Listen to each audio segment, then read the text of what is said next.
Stop keeping track of who's done more in your house.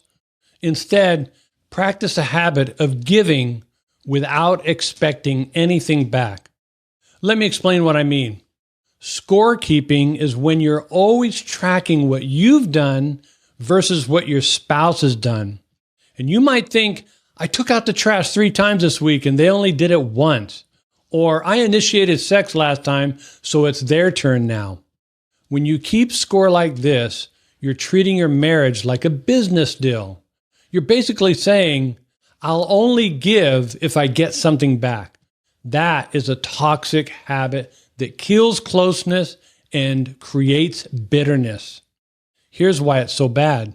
When you keep score, you're worried about fairness instead of love. You're counting who did what instead of connecting with each other. And when your spouse doesn't do what you think is fair, you feel like it's okay to hold back your love. That's not a marriage. That's more like holding someone hostage. Instead, practice the generosity habit. Generosity means doing things for your spouse without keeping a list in your head. You give without expecting something back in return. You help with the dishes without thinking, well, I helped yesterday, so it's their turn tonight. You plan a date without expecting them to plan the next one. You show love without demanding it back. And here's what happens when you do that.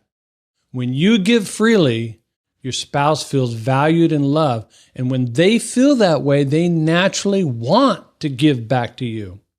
But here's the catch. You can't give and then secretly expect something in return. Again, that's just scorekeeping wearing a disguise. Real generosity has no strings attached.